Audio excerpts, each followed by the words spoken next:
Here is the step-by-step process how to build your home on wheels. Once you make the purchase, plan it out. Always start with the biggest dimensions and demands. My demand was storing e-bikes without taking them apart. This dictates the entire layout. Bed would be pretty high, so I need to figure out e-bike's position so it can be as low as possible. Because we planned to live inside full time, we needed enough space in the main living area to move around each other without getting crazy. In the following step, you should strip the van off. Take everything out that doesn't have to be in there. In our case, it was everything: the divider, seats, all panels and covers. Do all the mechanical fixing at the very beginning. This is important before you process any further. You want to have fully functional and trustworthy vehicle, so make sure it is. For some people it might be just oil change, for somebody else timing belt, tires. This is just too individual. After the car is sound and safe, make sure you can use it. For this you should have a seat in there. Swivel mechanisms are essential for us. The mechanism is pretty expensive and I was not willing to pay over $300 for each of them. I found some cars that have swivels by default and found those second-hand seats online. The only thing to make were bases for those seats to be fitted. Fun project to do and opportunity to practice welding for me. Next are windows or roof windows. Let's do all the main things right at the beginning. Decide where you want them and cut holes for them. Next I made a simple wooden frame to even up the thickness of the entire roof. The window climbs together like a sandwich, and for proper fit it needs solid support. But just make sure the top part of a roof window or side windows is properly sealed. For that you need some good glue that is pretty resilient towards weather conditions. This I believe is skippable for most people. It's a paint job. First of all, I did some body kit to fill some imperfections. Second, I ran around the car with fine sandpaper and sand down some loose parts of the paint and rust. Third, I washed and degreased the entire surface of the car.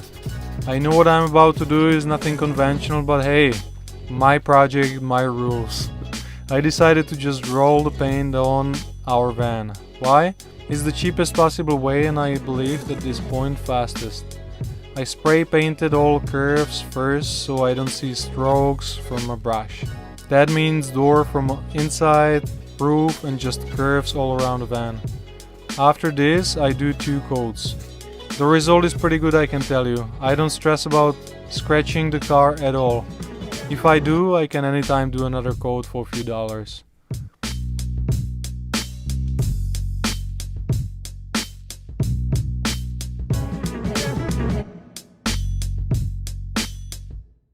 There is plenty of pre-made campervan water tanks that you should use. I personally would never do water tank inside of a car if there is an option to have them underneath. The reason is of course space saving. I'm on a tight budget, so I'm building my own tanks out of barrels. It's more work, but I like these kind of projects. I'm connecting 4 25-liter barrels together to create 100-liter freshwater tank. Another 2 together to make 50-liter grey water. These barrels fit perfectly under the car and I welded supporting frame for it with a board. This way tanks are covered, protected and pushed hard against the car from the bottom.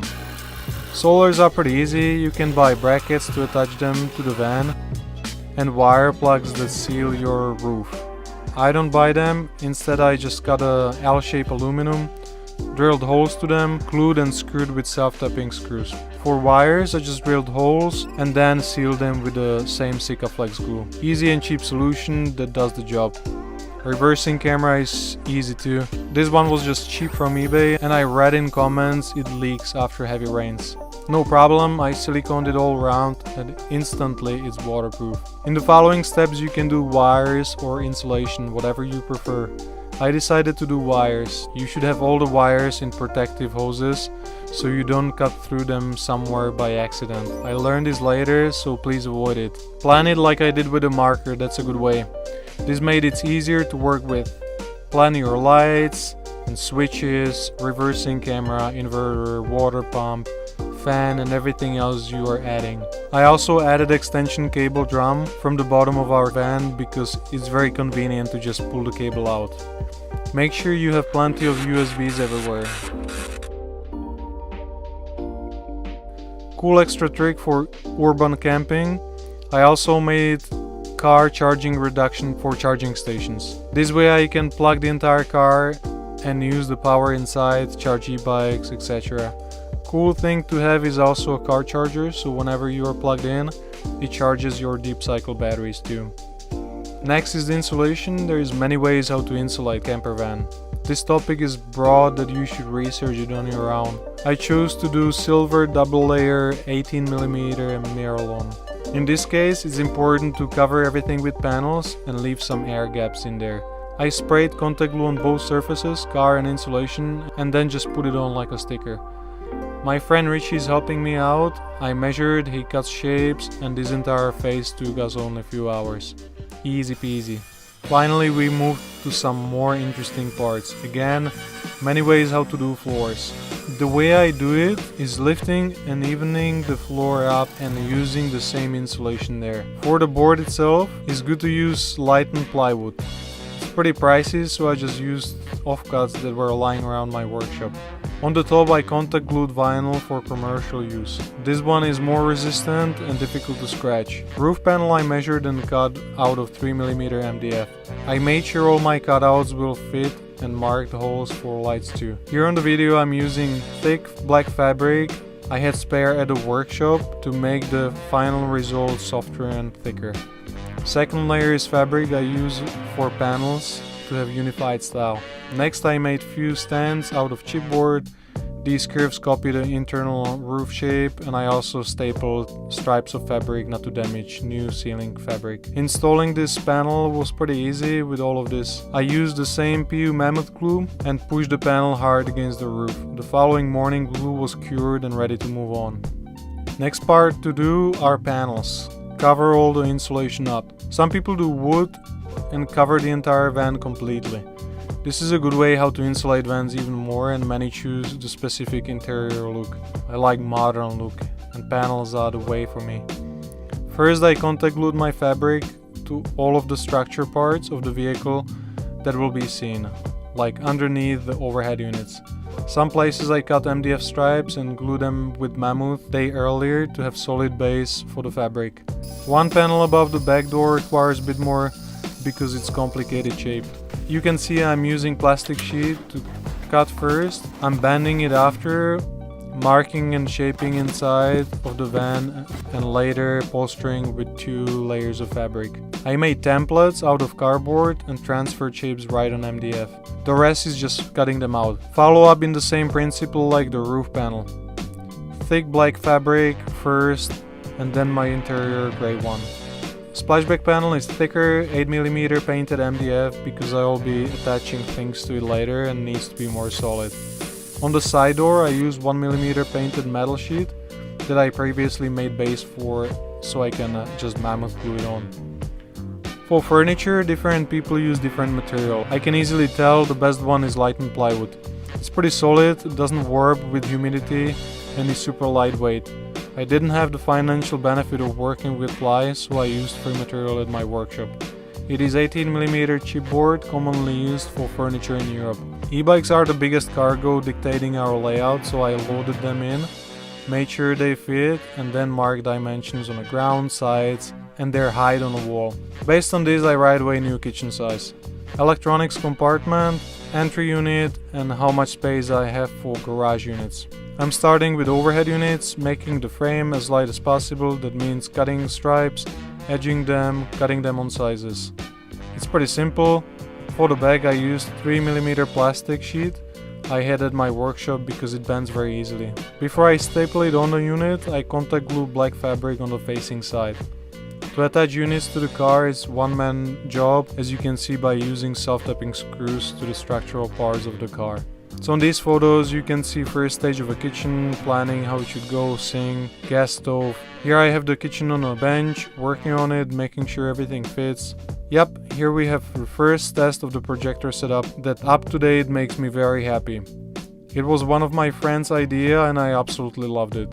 Very cheap 720p projector that runs on 12 volts and costs just a bit over $100. Here you can see the swivel mechanism for the table extension.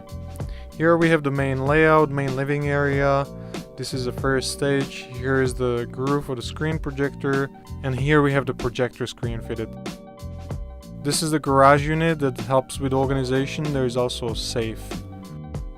After you install all the cabinetry, it's time to plug things together. Wire LEDs, switches, water pump, wire the battery, fuses, reversing camera, fridge, and so on. This is a very satisfying phase because you see the final product. It feels great. In our case, we are finishing the bed at this point because we don't need easy access to the back anymore. It means welding the frame and installing lifting support, making it ready for linear actuators that will be lifting the bed up. This last part is so much fun.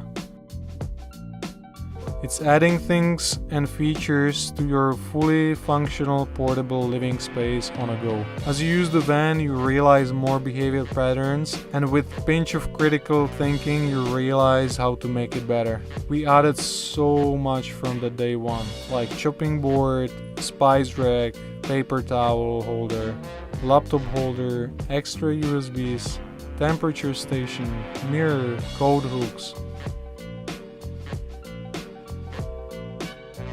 It's so much fun to make it more livable, enjoyable, and more personalized space.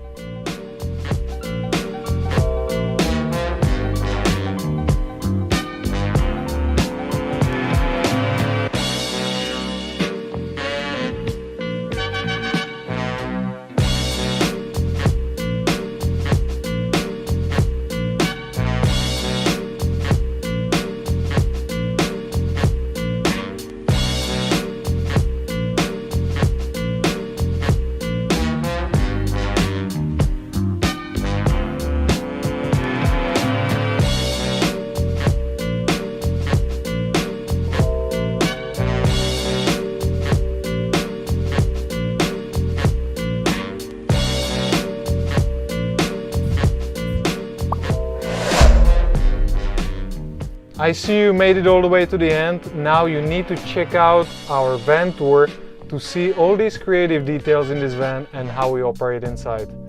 If you want to see how we travel and where we are right now, check out Margaret's Instagram at Curly Hair Camping and mine at Panorama Man.